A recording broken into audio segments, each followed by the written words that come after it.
nareo anieny Tompo.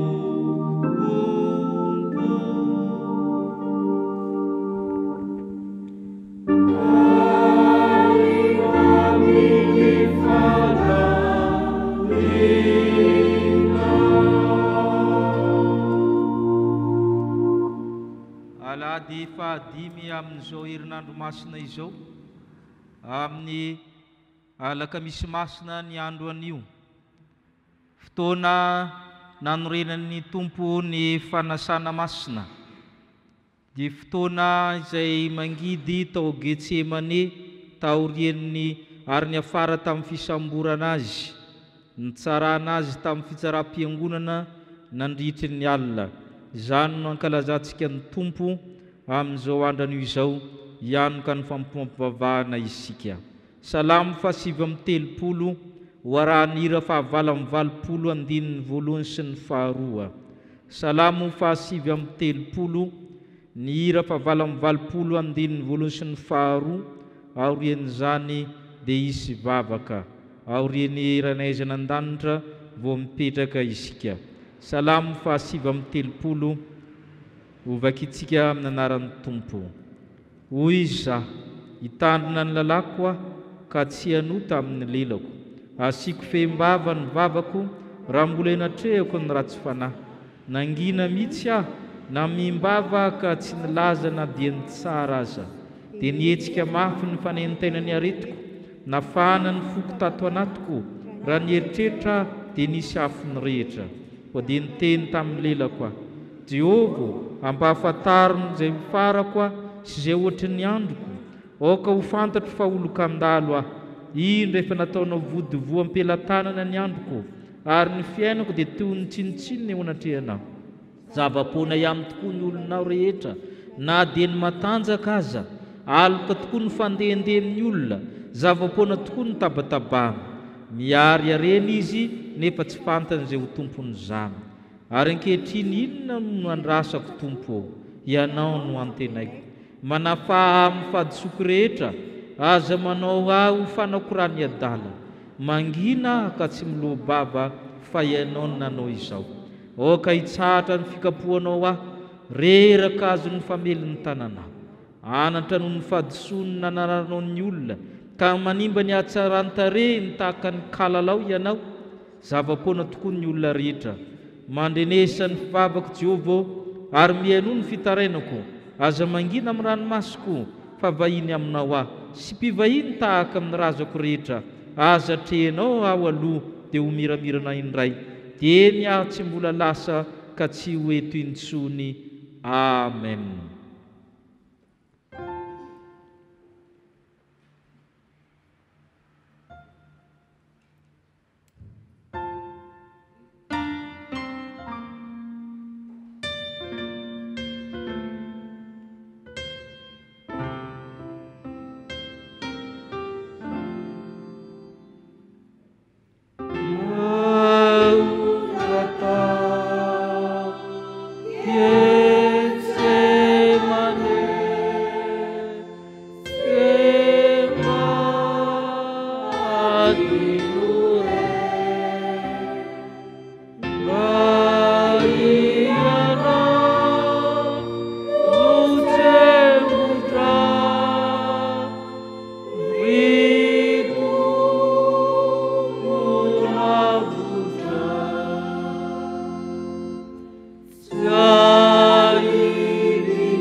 mivavaka isika.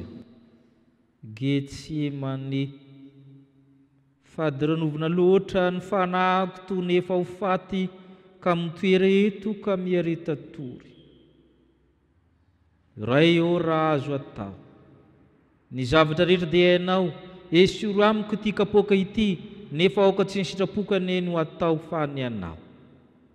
Miaretatory ianareo ka mivavaha mba tsy hidiranareo mifakapanahy, mety ihany ny fanahy fa nofony tsy manan-kiry. Mitsanganana andeha isika fifakaiky ilaina madika. Izany tompo noho ny mpololotra avy ao Getsemane. Izany tsaroana ankehitriny ny fahorinao. Mankalazainay ianao ankehitriny satria efa vitanao ny famonjena. Ho tsaroanay koa ny nanorenanao ny fanasana masina dia ny fanasan'ny tompo. Tsy akrameta ho amin'ny famonjena izay naorinao. Koa ny saotra, ny dera, ny laza, ny voninahitra dia ho anao Andriamanitra, izay nafony zanakao, navelanao angiry-firy ny tsatoa andefona, tomany lanitra sy ny tany ary maisy mpito ny andro tamin'izany rehefa nanolotra ny ainy zanakao. Eny, izahay dia mampalahelo ny fanahy masina mandrakariva tamin'ny fahotanay, nefa tsy navelanao fa nanirahanao mpamonjy. Koa mideranao izay mankalaza anao amin'izao alaka misy masina izao, raha mahatsiaro izany rehetra izany. Tsy mahatsiaro fe mahatsiaro fotsiny fa miombo-mbavaka, miombo-pahoriana aminao, satria tsy mora ny namonjena izao tontolo izao. Tsy mora ny nanatsoahananay teo ambavan'ny liona, dia ny fahavalonay mandehandeha tahaka ny liona mierina mitady izay arapiny. Koa masiny tompo ao izao fanompoam-pavahana izao, mba ho masina sady tsy misy tsiny, ka ianao anamasina izay toerana sy tokantrano rehetra mandray izany, mba olona masina firenena masina izay, olona mahita fitio masinao, ka hitenenina hoe malala eo masikinao sady tiako ianao, be voninahitra. Koa ianao Andriamanitra nefa tia anay eo amin'ny Kristy, aneno ankalazaina miaraka amin'ny fanahy masina. Dia ianao Kristy izay sainay hiara-nona ndray nivavaka ny ampianaranao aminay manao hoe: Rainay eo Zanandamitra, ho amasinina mitondra ny fanjakana, ataony ny sitraponao, ity an-tany tahaka n'Andamitra, meona ny anina azo aminay, ary mameanany ny lokay, tahaka ny amin'any izy miloko taminay, azo mitondrona amin'ny fakapanahy, manafany amin'ny ratsy, anao ny fanjakana sy ny hery, anao ny voninahitra mandrakizay. Amen. Hipetraka isika hiomana amin'ny fiainona amin'ny tenin'Andriamanitra amin'ny laran-kira fa 8:20 sy ny 7, 8:20 sy ny 7.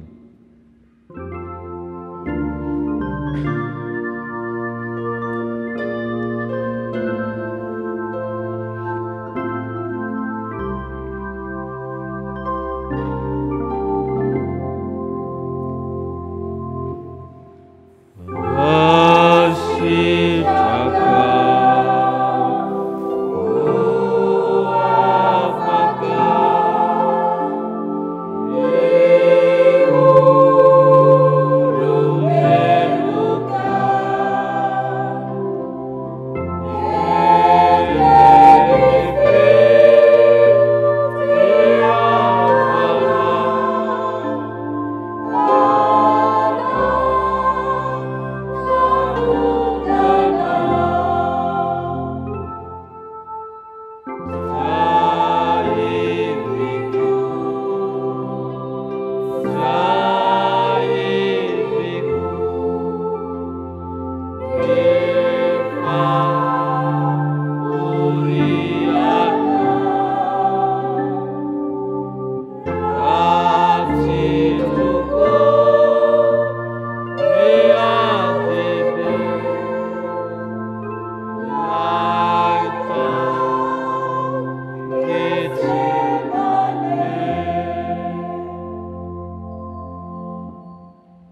Hamaky ny soratra masina isika ry havana. Ny Isaia toko 7:50 ny andininy 7 ka hatramin'ny 2:20. Isaia toko 7:50 ny andininy 7 ka hatramin'ny 2:20. Vakina amin'ny anaran'ny Tompo. Napaoriana izy nefa nanetry tena ka tsy nilobava. Dia tahaka ny zanak'ondry entina ho vonoina, sy tahaka ny ondrovavy izay moana eo anatrehan'ny mpanety azy. Eny tsy nilobava izy. Ny fampahoriana sy ny fitsarana no nentina naisitra azy, ary iza tamin'ny arabelona taminy no nihevitra. Fa nofongorana ny ala tamin'ny tany velona izy, ka ny fahadisoan'ny oloko no nikapohana azy, ary nokasaina hataotao amin'ny olomeloka ny fasany. Nefa teo amin'ny mpanan-karena izy rehefa nivonoina, na dia tsy nanao ratsy aza izy, sady tsy nisy fitaka teo am-bavany. Nefa sitraky Jehova ny hanoritoro sy hampangiry firy azy, rehefa manolotra fanatim-panorenana izy, mpanonerana izy. Dia nahita taranaka sady ho maro andro, ary ny sitrapon'i Jehova dia hambinina eo an-tanany. No ny fisasaran'ny fanahiny dia hita izany izy ka ho afa-po. Ny fahalalana azy no hanamarinan'ny mpanompoky marina ny olona maro, ary izy no hivesatra ny elok'ireo, koa dia hanome azy anjara amin'ny lehibe ao, ary hizara babo amin'ny mahery izy, satria naediny ho amin'ny fahafatesana ny ainy. Ary natao ho isan'ny mpanoty izy, eny izy no nitondra ny fahotany maro, sady manao fifonana ho an'ny mpanota.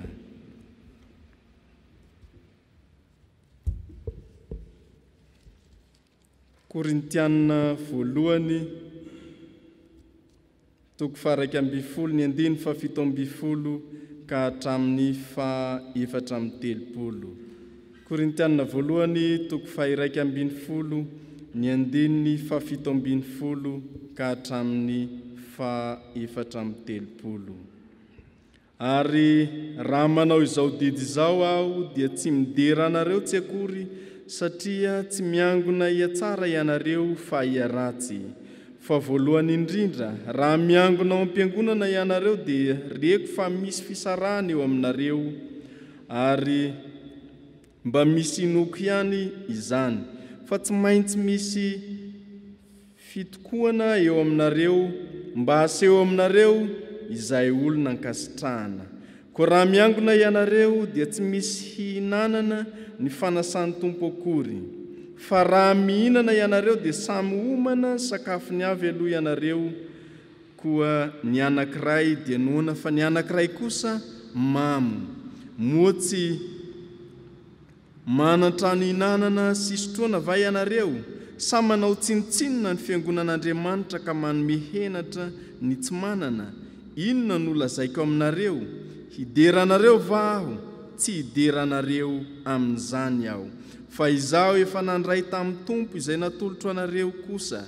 Fa Jesosy Tompo tamin'iny alin'iny, izay namadiana azy dia nandray ny mofo, ary rehefa nisaotra izy dia nivakiny ka hoy izy, ity no tenako ho anareo. Izao no ataovy ho fahatserovanahy. Dia arak'izany koa ny kapoaka rehefa nihinana dia hoy izy, ity kapoaka ity no ilay fanekena vaovao amin'ny rako, izao no ataovy ho fahatserovanahy. Naoviana no misotro ianareo.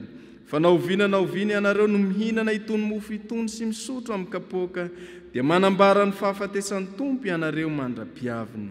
Koa nazovi no mihinana ny mofo sy misotro amin'ny kapoaky ny Tompo amin'ny fanahy tsy mendrika, dia homeloka ny amin'ny tena sy ny rany Tompo izy. Fa aoka ny olona hamantatra ny tenany, dia aoka izy hihinana ny mofo sy hisotro amin'ny kapoaka. Fa izay rehetra mihinana sy misotro dia mihinana sy misotro fanameloana ho an'ny tenany, raha tsy mamantatra ny teny izy. Noho izany dia betsaka ny marary sy marofo eo aminareo, ary maro ihany koa no efa nodimandry.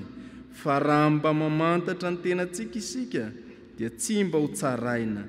Fa raha tsaraina isika dia faizin'ny tompo mba tsy ho elohina miaraka amin'izao tontolo izao. Koa raha miangona inana ianareo rahalahy dia mifampiandrasa, ary raha misy olona noana aoka izy hinana ao an-tranony mba tsy angonanareo ho fahamelohana, ary ny zavatra sisa dia halatro rehefa tonga ao. Hamaky ny filazantsaran'i Jesosy Kristy Tompo isika araka ny Marka toko 4:12, ny 12:20 ka hatramin'ny 15:20. Marka toko 4:12, ny 4:20, ny 12:20 ka hatramin'ny 15:20. Andeha hitsangana isika hamaky izany filazantsaran'i Jesosy Kristy Tompo izany. Ary tamin'ny voalohan'ny andro fihinanana ny mofo tsy misy masirasira izay famonoana ny Paska dia hoy ny mpianany taminy: aiza ny tianao alehanay hanamboaranay mba hihinananao ny Paska?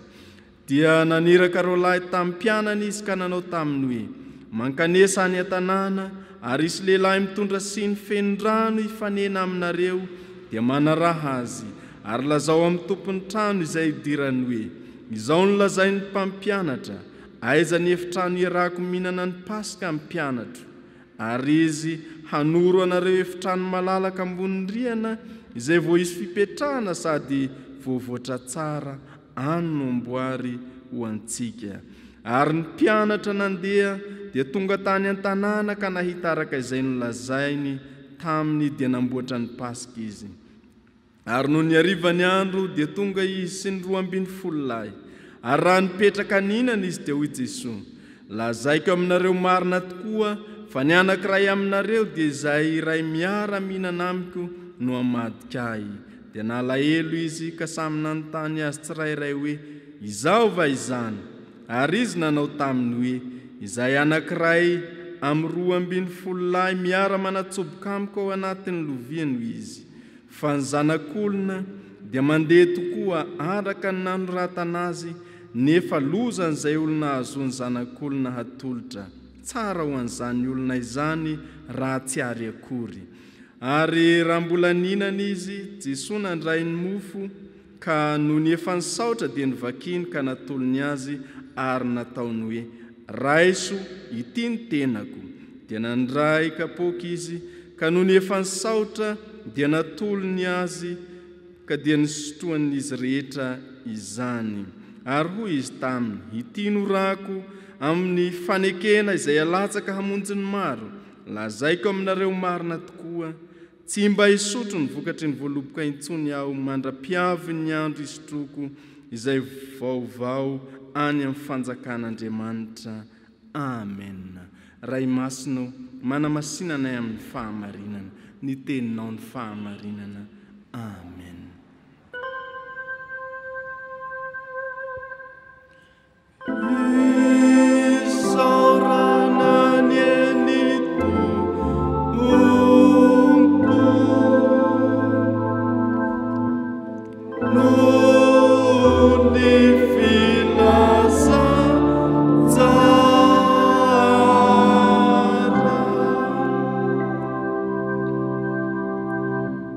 Ivavaka isika.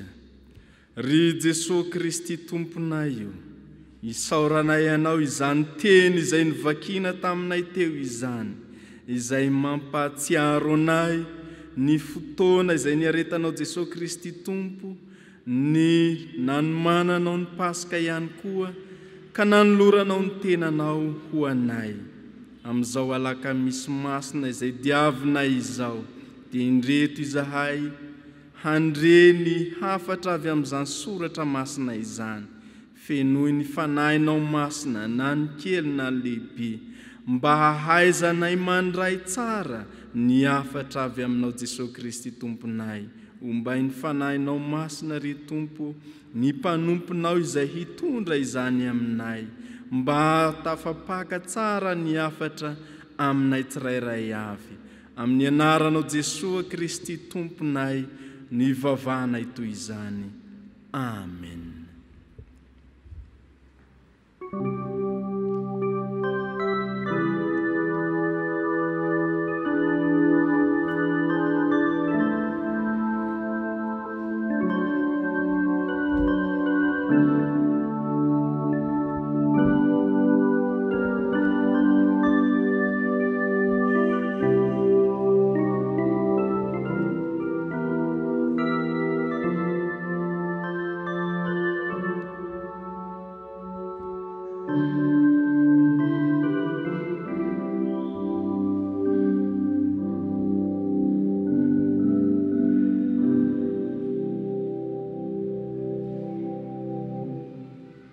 mampitomboan'Andriamanitra aminao lalandavany ny fahasoavana sy ny fiadanana avy amin'Andriamanitra raitsika sy avy amin'i Jesosy Kristy omban'ny fanahy masina. Amen. Alaka misy masina nanorenan'ny tompo ny fanasana masina. Maro ny anarana iantsoana azy io. Fanasana masina, sakafo harivan'ny tompo. Azoana ny teny hoe Sainte Seine. Ny sakafon'ny tompo na fanasan'ny tompo, ny Ekaristia sy ny sisa, izany no anarana iantsoana azy. Fa ny ombonan'ny rehetra dia hoe sakrameta izy. Sakrameta dia misy zavatra vitsivitsy reto farafaharatsiny. Voalohany tsy maintsy baikon'ny Kristy no anaovana azy. Fanasan'ny tompo dia misy baiko mazava be sy mivantana manao hoe izao no ataovy ho fahatsiarovana. Baiko nataon'ny Kristy izany. Ny sakrameta koa dia manana tandindona ao amin'ny testamenta taloha, manana marika ao amin'ny testamenta taloha. Dia ny tandindona ny fanasan'ny tompo fantatsika fa ny zanak'ondrin'ny Pasika, ireo fanatitra ataon'ny Israely, fanatitra ny ota, ireo dia manambara ny fanasan'ny tompo avokoa. Ny sakrameta koa dia manana ny atao hoe famantarana hita maso, misy marika hita maso ampiasaina, kirakiraina. Dia fantatsika fa mampiasa tsika mofo sy divay ao anatin'izany sakrameta ny fanasan'ny tompo izany. Ary manarak'izay dia natao ho an'ny rehetra, tsy manavaka. Izay mahasakrameta azy, farafakely ireo zavatra efatra ireo. Ka ny sakrameta ny fanasan'ny tompo no resantsika izay naoron'ny tompo tamin'ny lakamisy masina. Maro ny azo resahana fa zavatra roy aminy no resantsika. Ny zavatra voalohany dia hoe sakrameta hanehoana ny asa-pamonjen'Andriamanitra. Hanehoana ny asa-pamonjen'Andriamanitra. Mamintona ny sy maneho ny asa-pamonjen'Andriamanitra ny sakrameta ny fanasan'ny tompo. Ary eto amin'ity perikopa ity, marika 7:10 ity, dia ny fanindry ny amin'ny fanomboana ny fetin'ny Pasika jiosy, dia tsy maintsy mihinana ny mofo tsy misy masirasira, tsy misy levure, ny zanak'Israely ary mamono le zanak'ondry atao hoe Pasika. Le Pasika manko amin'ny jiosy misy zavatra maromaro. Ny Pasika sady anaran'le fety, no anaran'le andro, no anaran'le zanak'ondry hoanina, no fandalovana koa ny dikany. Milaza zavatra efatra farafahakely natao hoe Pasika, zay mahatonga ny frantsay misy hoe les Pâques, la Pâque, satria misy zavatra maromaro ny tondrona amin'ny hoe Pasika. Ka eto ny mpianatra zany namitany an' Jesosy, aiza no tianao alehanay hanamboarana mba hinanana an'le Pasika, le hanina le tenenina eto, le zanak'ondry vonoina le tenenina eto. Fetin'ny Pasika jiosy, fa le zanak'ondry vonoina koa ntsona hoe Pasika. Aiza ho ny mpianatra. Amin'ny fitantarana araka ny marika dia andro voalohany 7 andro ny zanak'Israely mihinana ny mofo tsy masirasirasira, ka le andro voalohany ny fety be, io no amonoana an'le zanak'ondry. Ary zay le mahatsiaro le asa-pamonjen'Andriamanitra, na dia ny zanak'Israely ary manao ny Pasika, dia mahatsiaro ny Pasika voalohany tany Egipta, izay nanirahana ny Mosesy hanafaka azy, izay Andriamanitra nandalo nasiana rà teo amin'ny tolambaravarany zanak'Israely. Ka rehefa nandalo ny famonoana, ny mpamono, rehefa nahita ny rà izy dia nivily ka tsy namono ny lahy matoa tao amin'izany trano zany. Zany natao hoe fandalovana. Izany no fitian'ny Pasika jiosy, ary mbola izany koa no aseho amin'ny asa-pamonjen'i Kristy. Ondry tsy misy kilema no tsy maintsy atao amin'ny andro Pasika, manambara an' Jesosy Kristy izay tsy nanota, tsy hisy fahotana, tsy tapahana ny taolana. Rehefa mahandro an'ilay zanak'ondry manko atsatsika izy io, tsy tapahana ny taolana, fa atono zany le izy. Ary tsy misy tapahana dia antsona ny mpianakavy mihinana azy haingana be, ny tena eo amin'ny tanana, misikina tsara eo amin'ny valahana na amin'ny tehezana izany, ary hoanina amin'ny ahitra mangidy ohatra ny olona andeha maika ny finanana azy. Manambara ny fanavotana hiala amin'ny fanandevozana, firenena vaovao. moa tsy zany ihany va nambaran'ny fanasan'ny tompo ry havana. Rehefa mandray fanasan'ny tompo sika dia niala amin'ny fanandivozan'ny ota, lasa firenena masina, olona nalain'Andriamanitra ao amin'ny tenany mba ilazanareo na tsara ilay niantso anareo na tamin'ny maizina mankany amin'ny fahazavana mahagaga. Izay ny fanasan'ny tompo, izay ny asa-pamonjena ataon'ny tompo. Ary zava-dehibe teo amin'ny jiosy ny Pasika ho manana fatratra, izay no natonga ny reto zanak'Israely reto miomana. Ary zay koa natonga ny reto mpianatra Jesosy reto miomana aiza moa ho Jesosy mandehana ary an-tanàna misy lehilahy mitondra siny feno rano dia manara azy. Aiza ny efitra miarako mihinana ny Pasika amin'ny mpianatra. Dia anondrana rehefitrany malalaka ambony rihana izy, zay vao isy fipetrahana any no amboary. Kanjo ireto mpianatra reto rehefa namboatra ny Pasika dia ninona ny Pasika i Jesosy, ary aveo nanorona ny fanasan'ny tompo. Ary zany mahatonga ny fanasan'ny tompo nasolo le fihinanana ny Pasika jiosy, fihinanana n'le zanak'ondry, nosoloana n'le mofo sy divay rehefa ty amin'ny fiangonana kristianina. Fa zavatra iray ihany no ambaran'ireo, maneho ny asa-pamonjen'Andriamanitra. Ary zay mahatonga antsika manontany hoe itsika ve rehefa mikirakira fandraisina io ny dekorna tena mahatsiaro hoe manomana maneho izany asa-pamonjena ataon'ny tompo zany ve ianao? Sa lasa fahazarana fotsiny hoe lady voalohany na fahatelo dia efa karakarainy ty, zavatra tsy maintsy atao fotsiny ao amin'ny fiangonana. Fa tena niaina zany famonjena zany, mahatsiaro zany famonjena zany, tena hoe ity zavatra karakaraiko ty mamintina sy maneho ny asa-pamonjena vitan'Andriamanitra taminy. Ary ny mpandray fanasan'ny tompo mandray an'izany ve mahatsiaro fa fanehoana hita maso ny famonjen'i Kristy izany. Misy tandidina hafa koa ny fanasan'ny tompo, ny fahafatesan'i Kristy, ao ohatra ny fanatitra noho ny ota, ao koa le menarana varaha, tahaka nanratany Mosesy ny menarana tanan'efitra no nanratana ny zanak'olona, mba tsy ho very zay rehetra mino azy. Satria zay rehetra nijery ny menarana voarahany ka voakaikitra dia velona. Ary amin'io ry havana hafahafa ny fanoratan'ny boky nomery azy hoe ry zanak'Israely efa nanota dia nikekerin'ny menarana, moa tsy mampatsiaro ny fahotana tany Edena mba zany menarana izany. Rehefa nikekerin'ny menarana izy dia maro ny marary sy maty. Hoy Andriamanitra hoe manamboara koa menarana dia ahantony amin'ny hazo. Zay mijery an'io ho velona, tsy niteny hoe ho sitrana fa ho velona, manambara le fahavelomana ny ala tamin'ny fahotana izany. Ary izay asarobidiny zany famonjena asehontsika koa amin'ny fanasan'ny tompo zany, naseho tamin'ny Pasika jiosy no lazaina Isaia 7:50. Isaia 7:50 antsoina hoe ilay mpanompony jaly, zay ny lohateniny io matetika omeny olona azy.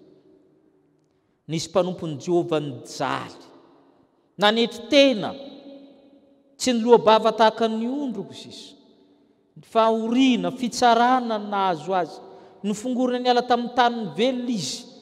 Ny 10:10 hovakitsika ny 10:10 amin'ny Isaia 7:20. Isaia 7:20 10:10. Nefa sitraky Jehova ny anorotory sy ampangirifiry azy, rehefa nanolotra fanatim-panonerana izy dia hita taranaka sady maro andro, ary sitrapony Jehova ambinina io an-tanany. Izany no ambara amin'ilay mpanompony Jehova rehefa nipotena izy, rehefa nivonoana izy na nipijalia izy dia ahita valiny, ahita taranaka maro. Io le Jesosy Kristy rehefa maty izy dia nitaony an'olona rehetra nanaraka azy. Ary zay mahatonga ny 1:12 hoe noho ny fisasarany fanany dia ahita izany izy ka ho afa-po, ny fahalalana azy no hanamarinana ny mpanompoko marina ny olona maro. Rehefa mahalala any Kristy isika dia ho amarinina. Zay mahatonga azy hoe zaho lalana sy fahamarinana ary fiainana. Zay mahatonga miteny hoe ny fahalalana ny Kristy no hanamarinana ny Kristy ny olona maro. Ny dikan'izany rasolana hoe Kristy no teny hoe izy. Ny fanasan'ny tompo ry havana dia maneho izany asa-pamonjen'Andriamanitra nataony ho antsika izany. Ary zay mahatonga azy averina foana, averina tramo. Ny batisa dia indray mandeha tsy miverina, fa ny fanasan'ny tompo dia atao matetika noho izy ny asa-pamonjen'ny tompo mampatsiahy atsika, maneho atsika izany fijaliana, fahafatesana fitsanganan'ny tompo ho antsika mino itsika le taranaka le azaina amin'izay ito.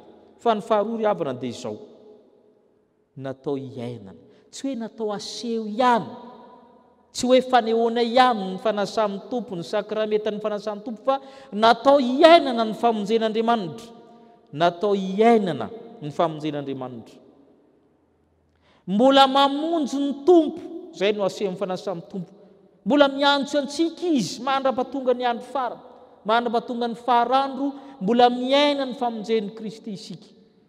Mbola manan-kera amintsika hoe maty hamonjy atsika i Kristy. Le olona mbola tsy nandray an'izany dia mandray ny fahafatesan'i Kristy izy. Itsika efa nandray an'izany kosa miaina, miara-maty amin'ny Kristy ao amin'ny batisa, itsika dia miara-tsangana aminy. Ka seho rehefa mandray ny fanasan'ny tompo isika dia miaina indray ny famonjen'i Kristy. Mandray mitena sy ran'ny Kristy mba ho tanteraka amintsika zany famonjena izany. Rehefa mandray ny mofo sy ny divay ianao dia miditra aminao Kristy, mitondra famelan-keloka, mitondra famonjena, mitondra fiainam-baovao, zay rehetra momba azy ho ampidiriny ao aminao ao. Zay ny fanasan'ny tompo. Ary zay mahatonga Mosesy miteny izy tia ny rano fanekena vaovao. Tamin'ny andron'ny Mosesy ny rano fanekena dia nafafy tamin'ny olona. Amintsika ny rano fanekena vaovao dia nomena hosotrotsika zay manadio, mamela eloka, manamasina, manamarina antsika. Zay mahatonga ny Kristy miteny hoe raiso, ity ny tenako, ity ny rako ny lohevitra nimbona antsika tamin'ity androany ity. Mandray an'i Jesu Kristy fiombonana amin'ny fahafatesana sy fitsanganana. Fa ny fanontaniana dia hoe tena maty ve le fahotantsika, tavela teo amin'ny azo fijaliana ve le fahotantsika, sa rehefa mitsangana amin'ny maty tsika dia itsika indray no maka le fahotana entintsika indray rehefa avy eo. Rehefa miaina ny famonjen'i Kristy isika dia maty isika sy ny fahotantsika, rehefa velona dia miala, fa zay maty dia afaka amin'ny fahotana. Fa ny fanontaniana dia hoe tena afaka amin'ny fahotana ve le olona mandray fanasan'ny tompo, sa miditra mandray izy feno fahotana, aorian'ny fandraisana izy feno fahotana ihany. Rehefa mandray fanasan'ny tompo izy mihintsana atam-piangonana ny fahotana, fa rehefa mivoaka ny fiangonana izy raisiny ray ny kaian-kanjony, so dia mba zany ny sary. Raha zay ny sary dia tsy miaina izany famonjen'i Kristy izany isika. Ary zay natonga ny Paoly apôstôly nanitsy ny fiangonana tany Korinto. Nisy zavatra tsy nety teo amin'ny fanasan'ny tompo tany Korinto. Androany tsika ry havana dia mahatsiaro tsara amin'ny tantaran'ny fanasan'ny tompo teo amin'ny fiangonana. Teo amin'ny fiangonana zany ny fanasan'ny tompo dia tahaka izao, fotoam-pivavahana dia lava be. Rehefa mirava ny olona manao sakafo agape, rehefa vita ny sakafo agape dia mandray fanasan'ny tompo na ampiarahana mihitsy. Satria ny olona maro tamin'izany fotoana izany ny trano fiangonana tsy dia mbola ary nisy, na misy fa kely, miangona ny olona isan'ny trano fanatokatona, tahaka ny fanaony jiosy tamin'ny Pasika ihany. Rehefa mihinana Pasika manko ny jiosy fanatokatona ny trano manodidina miara-mihinana an'ilay ondry, satria ondry iray mety tsy ho lamin'ny olona 4 na 5, fa mifamory maromaro zareo miara-mihinana azy. Zay koa nataon'ny kristianina voalohany, misy tokantrano faritra maromaro. Raha amintsika kristianina ankehitriny zany dia isan'ny faritra zany fanatokatona kely ny anao fanasan'ny tompo. Ka ny olana tamin'io nisy manana dia misy mahantra, misy mangala-pinina mialolo sasany satria lava ny fotoana, efa vokivoky izy. Misy indray sasany mbola tsy nihinana ka mbola noana, ka inona ny tranga izay efa nangalangalatra ny sotro divay tany. Rehefa mamy sotro divay miampy dozy dia maninona? Mamo izy. Ny sasany mbola noana malany betsaka, dia efa ampitsikilo hoe amina koa to mamely mafy amin'ilay izy misoratra ao zany ry havana fa tsy foronona akory. Jereny Korintianina voalohany toko 1:10, Korintianina voalohany toko 1:10 ny andininy 20 ka hatramin'ny 2:20 vakitsika, andininy 20 ka hatramin'ny 2:20. fa raha ny miangona anareo dia tsy misy hihinana ny fanasan'ny tompo akory, fa raha mihinana ianareo dia samy omana ny sakafonareo avy aloha nareo. Ko ny anankiray dia noana, fa ny anankiray kosa maninona? Mamy. Moa tsy manan-trano hinanana sy sotroana va nareo sa manao tsinotsinona ny fiangonan'Andriamanitra ka manome henitra ny tsy manana? Zay no tenen'ny Paoly apôstôly. Nareo nge samy manana trano daholo e, rehefa tsy mahay samy manaovany azy ana-trano izy sy manjary manahira, sasany malany be, sasany malany kely, sasany mamo, sasany zao. Nisy zavatra tsy nirindra zany tao, dia nalamin'ny Paoly zay zavatra zay. Inge Paoly zavatra masina e, ary tsy za namorona an'io Paoly, za efa nandray ka nanolotra anareo. Zany hoe tradition na fomba-piangonana efa talohan'ny Paoly zany, tsy za namorona an'io, fa i Kristy mihitsy ho Paoly apôstôly namorona an'io ka azo ataonareo tsinotsinon'io.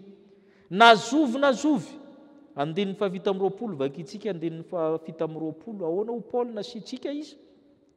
Ko nazovy no mihinana ny mofo sy misotra amin'ny kabokon'ny tompo amin'ny fanahy tsy mendrika, dia omeloka amin'ny tena sy ny raha mitompo izy. Ary vokatra zany ratsy 770. Ahoana izy 770? Noho izany dia betsoka ny marary sy ny farofy aminareo, ary maro ihany nefa ambaran'ny Paoly apôstôly mazava tsara fa mahafaty ny finanananam-pona ny fanefana ny fanasan'ny tompo. Ary matetika tsy mba tsarotsika kristianina zany. Rehefa mbola tsy maty dia tohizina ihany olo ny adalàna. Tsy azontsika fa mandefitra amintsika ny tompo e, fa be dia be ny fomba tsy mendrika hinanantsika ny fanasan'ny tompo. Ngamba mety zany koa nanjoroan'Andriamanitra azy aloha andro maromaro na tsy haiko hatramin'ny vina hoe andiniantsika mpanefana samy tompo tena, fa itsika dia mandraindray fahatany matetika.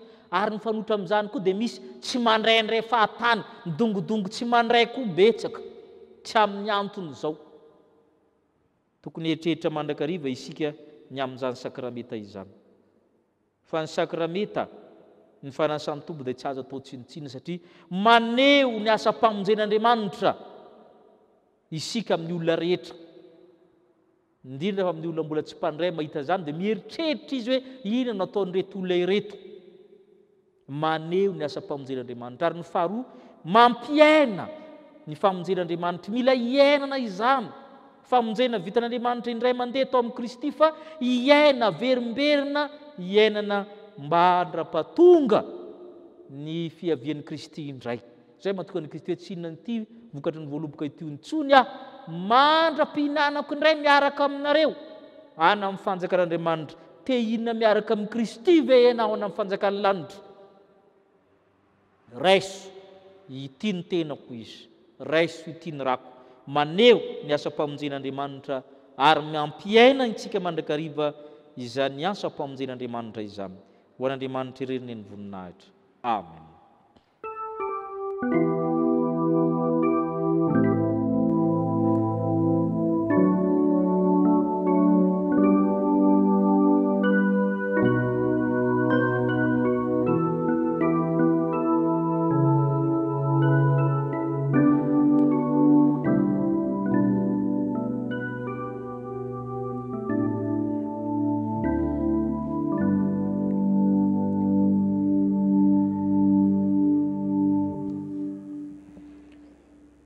Andeha hivavaka isika ry havana. Tompo, nampianarinao anay teo fa ny sakramenta dia anehoanao Andriamanitra ny famonjena anay. Manambara ny namonjenao ny olona izay efa nifidinao dia ny zanak'Israely tamin'izany fotoana izany, tamin'ny tany izay nandevo azy. Ny sakramenta ihany koa dia manambara ny famonjena izay nataonao Jesosy Kristy, ilay zanak'ondry tsy misy kilema, Paska ho anay sy izao tontolo izao. Izany no mahasarobidy ny famonjenao Kristy. Sarobidy izany ary zava-masina tokoa.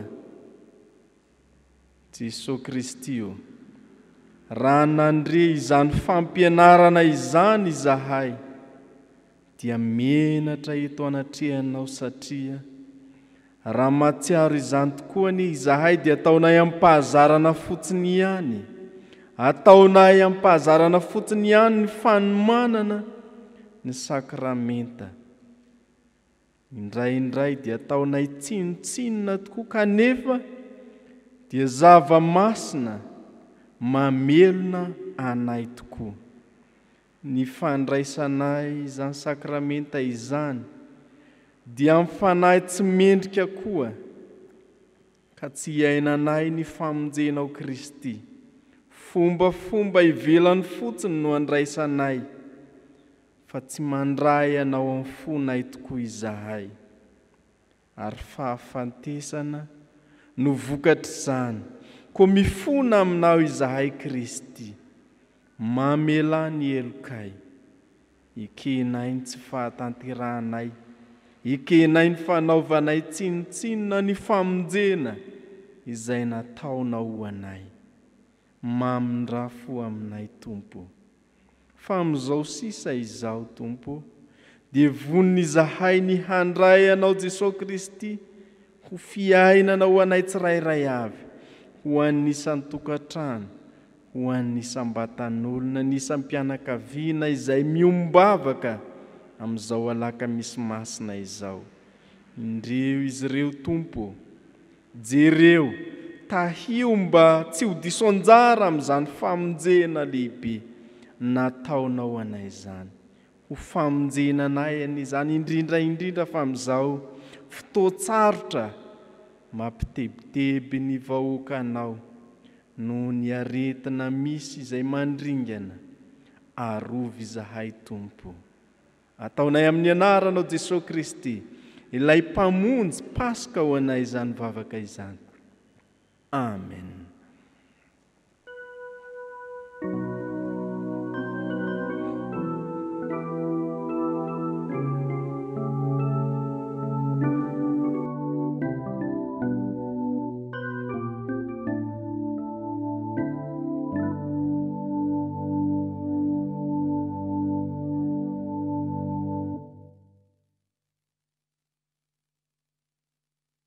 Nao zay bebaka marina tokoa, vonina iaina zany famonjen'Andriamanitra izany aneo ny asa-pamonjeny, ary iaina ny sakramenta nomena natao amin'ny batiza fanasan'ny Tompo. Mitsangana indray ny teny soamafaly fa mahafaly fahotantsika ny Tompo. Hoy ny Tompo, raisoany ity ny tenako, sotroanareo rehetra ity, fa ity ny rako ny amin'ny fanekena zay alatsaka ho an'ny maro famelan-keloka. Noho izany amin'ny tenin'ny Kristy izany ry havana, dia ambara aminareo fa voafafa avokoa ny fahotanareo, ka midera amin'ny Tompo ianareo. Sambatra ny olona zay voavela ny elony, sy voasarona ny fahotana.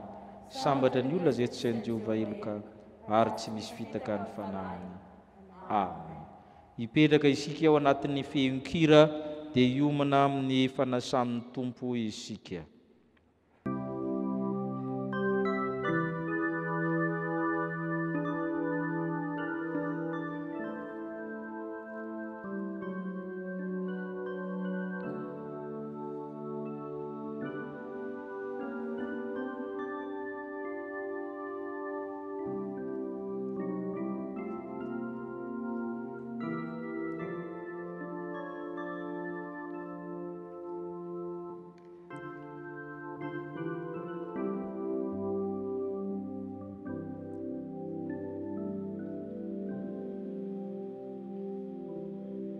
Hoe ny soratra masina, ary tonga noho ny tonga ny fotoana, dia nipetraka ihinana izy mba amin'ny apôstôly. Aro izy taminy, naniry koa raha naniry ny ara-ihinana ity Paska ity aminareo, dia mbola tsy mijaly aho, fa lazaiko aminareo fa tsy mba ihinana izany intsony aho, ambara-patateraka izany ao amin'ny fanjakan'Andriamanitra.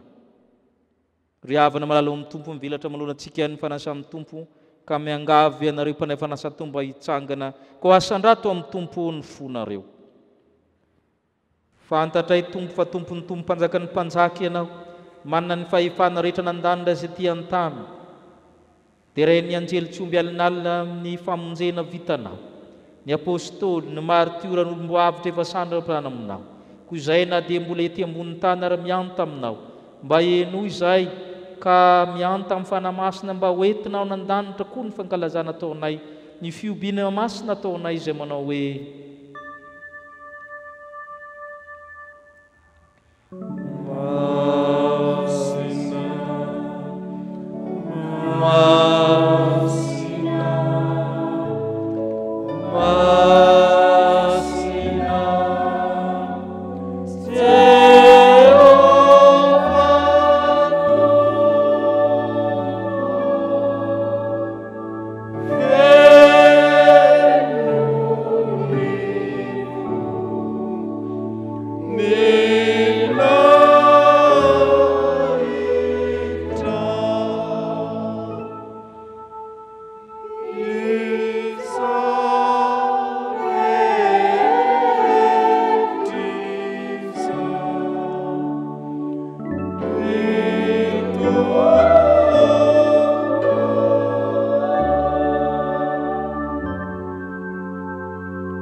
tsika amin'ny teny fanorena zao sakramenta masina izao fa Jesosy tompo tamin'ny izay namandiana azy dia nandray ny mofo rehefa nisotry izy dia nivakiny ka ho izy raiso amin'ny tinitenako izay omena ho anareo izao no ataovy ho fahatsarovana dia araka izany koa ny kapoaka rehefa nisotry izy dia ho izy misotroa amin'ny tianareo rehetra fa ity ny rahako ny amin'ny fanekena vaovao izay nalatsaka ho anrehetra ho famelan-keloka izao natao fahatsarovana navinavina ny misotro ianareo fa navinanavina ianareo ny mihina itony mofo tony sy misotra amin'ny kapoaka dia manambara le fahafatesan'ny tompo ianareo mandra-piaviny hivavaka isika ry tompo oranay izy nan-danitro tsaronay Getsemane ny ranao nipotrapotraka toy ny dinitra ny mpianatra izay natory ny fanoroan'ny Jodasy nandosotra avokoa izy rehetra tsaronay fa mialohan'izany dia nanorona ny fanasan'ny tompo ianao izay sakafo farany niaranao tamin'ny mpianatra sakafo ny fanjakany lanitra maneho ny asa-pamonjena mba tonga na iainany famonjena koa ankehitriny izay manao zao fahatsarovana zao tsy fahatsarovana fahatsarovana fa sakramenta masina dia ny sakramenta ny famonjena izany dia io tanteraka sakramenta masina izao tompo hoe ny Kristy ilay tokana Kristy ilay manjaka miaraka aminao amin'ny fanamasina amin'ny taona rehetra mandrakizay amen efitra amin'ny 220 voalohany eo avy ary mangetaeta o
angataka ny fanahy masina isika le fanahy nanomba tambonin'ny rano taminarina zao tontolo zao le fanahy izay tao amin'ny Mosesy ka nomena ny 70 lahy ny fanahy tao amin'ny Samsona tao amin'ny Eli ny fanahy tao amin'ny mpaminany izy ny fanahy izay nanaovana batisanay ny fanahy izay manamasina anay mahary anay mamelona anay izany fanahy izany no angatanay tompo hahatsarovana marina tokoa tena tafamaray amin'ny nofo mandrany Kristy rehefa miombona amin'ny mofo sy ny divay zay koa mianta aminao zay ry fanahy masina amasino ny mofo manambara amin'ny tenan'i Kristy amasino torak'izany koa ny divay mba nambara ny rany Kristy Fanao Andriamanitra namasina anay rehetra, anamasina koa ny mpanefana sany tompo rehetra, izay tsy mandray mivantana izao mofo sy divay izao, fa mandray ara-panahy izy ireo, ka ianao fanamasina mihitsy namoka azy ireo, fa mangetahitanao ny fanahy. Koa amin'ny alalan'i Kristy sy miaraka amin'ny Kristy, ary ao aminao Andriamanitra iray tsy tokoa, mba mifiraisina amin'ny fanamasina ny lahy sy ny voninahitra rehetra mandrakizay. Amen. Ny mofo izay vakitsika dia firaisina amin'ny tenan'i Jesoa Kristy tompontsika, izay nivakina ho antsika. Satria iray ihany ny mofo dia tena iray ihany isika na dia maro aza, fa isika rehetra dia samy mandray amin'izany mofo iray izany avokoa. Ny kapoakan'ny fisaorana izay soratsika, moa tsy firaisina amin'ny rano fanekena va izany, ny rano fanekena vaovao izay nalatsy no antsika ho famelan-keloka. Amen. Andeha isika iombom-po amin'ny vavaka fanetretena manao hoe: Tompo, tsy mendrika natao hoe zanakao. Tompo, tsy mendrika nidiranao mba amin'ny tafitranoko. Tompo, tsy mendrika ny tsiko izay tsombotsombo latsaka amin'ny latabatra akory, kanefa ho ianao izay manatinay tsy mba ho laviko mihitsy. Amen. Hoy Jesosy Kristy Tompo, andeha fivovoatra avokoa izao ny zavatra rehetra. Ny raha raiky amby enimpolo amby roanjato ny andinin'ny fahatelo no raitsika.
Kristy izay mandidy antsika aneo manjakariva ny asa-pamonjena efa nataony.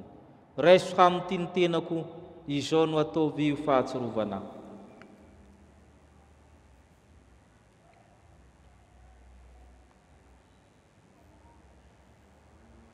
Raika amby enimpolo amby roanjato ny andininy fahadimy.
Mampiainantsika ny famonjena amin'ny alalan'izao sakramenta masina izao. Sotroinareo rehetra ity fa tian'ny rahako ny amin'ny fanekena vaovao izay alatsaka ho an'ny rehetra ho famelan-keloka. Izao natao fahatsirovana amin'ny vinana misotro ianareo.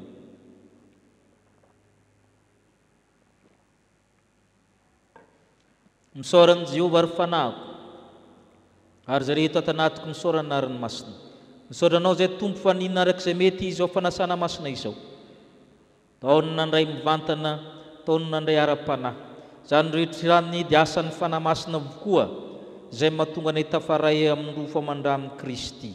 Koa misaotra anao izay tompo fa sambatra izay manana anjara amin'ny fanasan'ny Andriamanitra ao an-danitra. Amen. Zao no hafitra ho antsika amin'izao fiombonana masina izao. Petera 2:4 amin'ny 2:12 sy ny 13. Petera 2:4 andininy 12 sy ny 13. Petera voalohany toko fahaefatra amin'ny andinin'ny faharoambin'ny folo. Ry malala, aza gaga ny fizahn-toetra mahamay izay mahazo anareo fitsapahan'ny toetra, ary aza atao zavatra mahagaga manjoa anareo izany. Fa araka ny ombonanareo fijaliana amin'ny Kristy dia mifalia mba hiravoravonanareo indrindra amin'ny fisehoan'ny voninahiny koa. Amen. Hipetraka isika. Saotra ny Tompo isika natanteraka zao alakamisy masina izao, ny Tompo izay nampiainantsika amin'ny alalan'ny fanahiny no isaorantsika amin'izany rehetra izany. Ny rapitso amin'ny ora mahazatra, ny lohahevitra dia hoe ny mahazanak'Andriamanitra no namonoana azy. Ny mahazanak'Andriamanitra no namonoana azy. Indesika hitsangana marina zao fotoana izao, ny hira fa 770 ny andininy voalohany sy ny fahadimy dia tolotra ny tsodrano. 770 andininy voalohany sy ny fahadimy.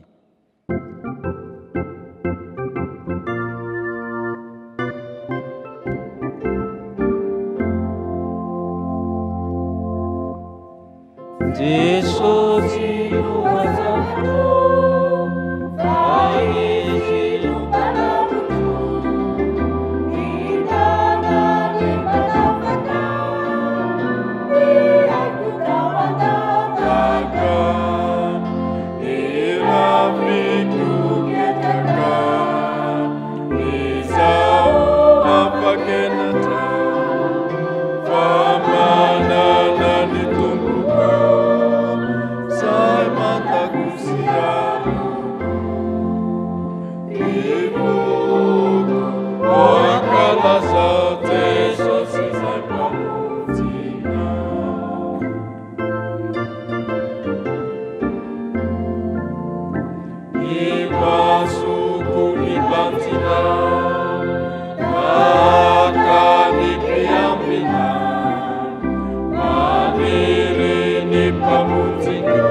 Andriamanitra aminareo eny izao tsodrano izao.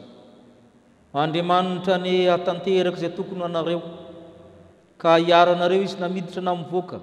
Ny masoandro tsy haninanareo amin'ny antoandro, ny volana tsy kasika areo amin'ny alina. Andehanareo tsy ho reraka, dia azakazaka nareo tsy ho sasatra.